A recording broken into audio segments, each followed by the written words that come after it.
जय हिंद दोस्तों, welcome back to PDA classes. PDA classes में पिछली क्लासेस में अपन ने देखा कि यूनिट एंड डायमेंशंस क्या होते हैं, फिजिकल क्वांटिटीज क्या होती हैं, फंडामेंटल क्वांटिटीज क्या होती हैं और ड्राइव क्वांटिटीज क्या होती हैं।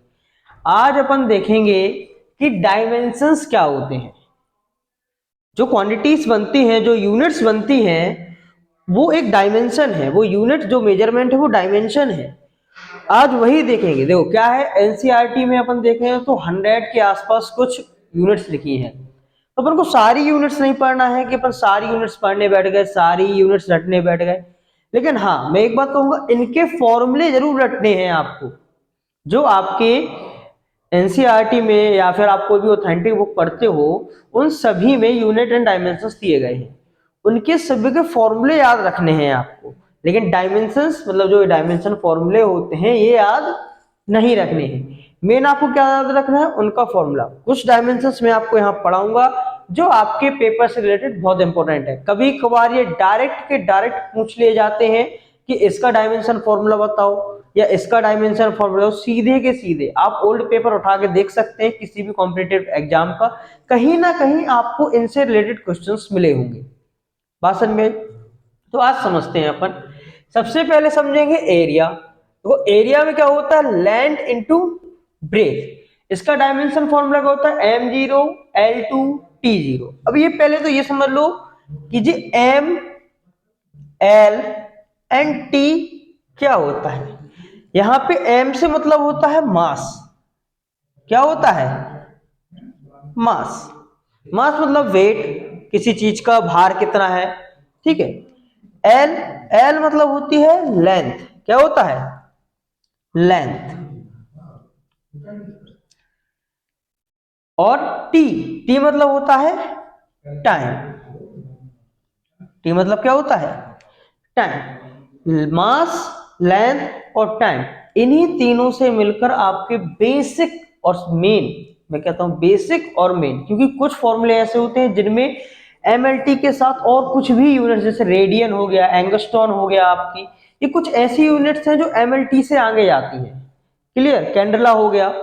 तो मेन ये बेसिक यही होता है जिसमें अपना मास हो, लेंथ हो और टाइम हो। इनसे मिलकर जो फॉर्मूला बनता है उसको बोलते हैं अपन एमएलटी फॉर्मूला। इसी को बोलते हैं डायमेंशन फॉर्मूला। अब अपन ने पहले एरिया का देखा। एरिया में अपन ने क्या बोला, m0 है आपका, l2 है और बात करें t0 है। अब ये l2 क्यों आया है, बात पहली तो यही आती है। तो अपन जानते हैं कि एरिया में क्या होता है, एरिया में होता है अपना मीटर इंटू मीटर, मतलब बोलते हैं लेंथ इंटू लेंथ, राइट। तो मीटर कितने बार आ गया, 2 टाइम्स, मतलब m स्क्वायर। इसलिए यहां क्या आ गया, l स्क्वायर। क्या इसमें कहीं वेट दिख रहा है आपको, कोई भी मास दिख रहा है, नहीं ना। कोई भी टाइम दिख रहा है क्या, नहीं ना। तो जब जो चीज नहीं होती है वहां अपन लगाते हैं 0, और जो चीज होती है उसको अपन लिख देते हैं उसके यूनिट्स के बेस पर। जैसे यहाँ पे 2 मीटर आया, मतलब मीटर स्क्वायर आया, सॉरी, मीटर स्क्वायर आया मतलब लेंथ का स्क्वायर, इसलिए अपन ने क्या लिख दिया, l2। बात समझ में आई कि metre square equals to l2।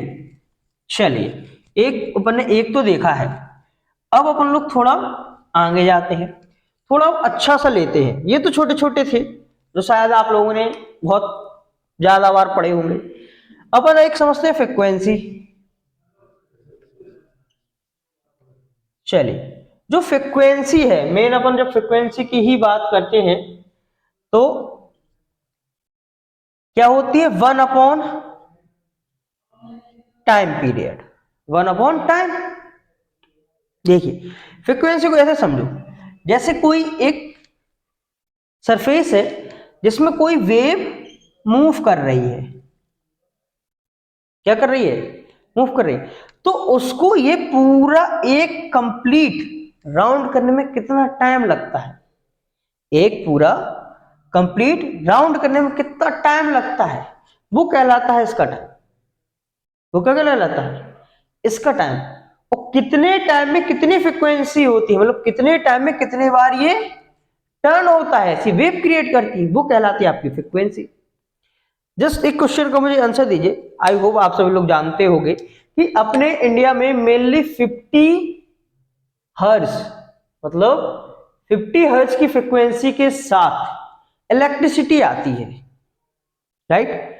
तो पहला क्वेश्चन तो ये आता है कि 50 हर्ट्ज से मतलब क्या है, 50 हर्ट्ज से मतलब क्या है, कितने 50 हर्ट्ज फ्रीक्वेंसी क्या कहलाएगी, 50 हर्ट्ज फ्रीक्वेंसी कहलाती है कि एक यूनिट टाइम में वो 50 बार से ज्यादा ऐसी क्या करती है, फ्लक्चुएट करती है, 50 बार से ज्यादा ऐसी क्या करती है, फ्लक्चुएट करती है, वो कहलाती है आपकी फ्रीक्वेंसी 50 हर्ट्ज। 50 मतलब अगर वो कहे 100 हर्ट्ज तो 100 टाइम्स वो करती है, फ्लक्चुएट करती है, 200 तो 200 टाइम्स वो करती है, फ्लक्चुएट करती है। अगर मैं बोलूं इतने 50 टाइम्स में वो कितने बार अपनी डायरेक्शन को चेंज करती है, क्या बोलूं मैं कि 50 टाइम्स में जब वो फ्लक्चुएट करती है तो कितने बार वो अपनी डायरेक्शन चेंज करती है, क्या कोई बता सकता है? मे बी कुछ लोग बता पाएंगे, कुछ लोग नहीं। तो जो बता पा रहे हैं उनका आंसर अगर 100 आ रहा है तो सही है, क्योंकि अपन यहां समझते एक बार आया उसने अपनी यहां, फिर एक बार डायरेक्शन चेंज की, फिर एक बार डायरेक्शन, मतलब कंप्लीट कितने बार हुआ, एक कंप्लीट वेव में वो 2 टाइम्स अपनी डायरेक्शन को चेंज कर रही है, 2 टाइम्स क्या कर रही है, अपनी डायरेक्शन को चेंज कर रही है, इसलिए इसमें कितने बार होगी 50 हर्ट्ज में 100 टाइम्स। क्लियर? अब अपन समझते हैं इसका डायमेंशन फॉर्मूला कि देखो क्या फ्रीक्वेंसी में कोई मास है, क्या मास नहीं है ना, तो m 0। क्या फ्रीक्वेंसी में कोई लेंथ है, फ्रीक्वेंसी में क्या कोई लेंथ है, बताइए, नहीं ना, तो 0। अब देखो यहां टाइम इनवर्स में है, टाइम कहां है, नीचे है, और जब इस टाइम को अपन लोग ऊपर ले जाएंगे तो ये किस में आ जाएगा, माइनस में। जब नीचे से ऊपर ले जाएंगे तो कहां आ जाएगा वो, माइनस में। तो क्या आ जाएगा t -1, ये हो गया आपका फ्रीक्वेंसी का डायमेंशन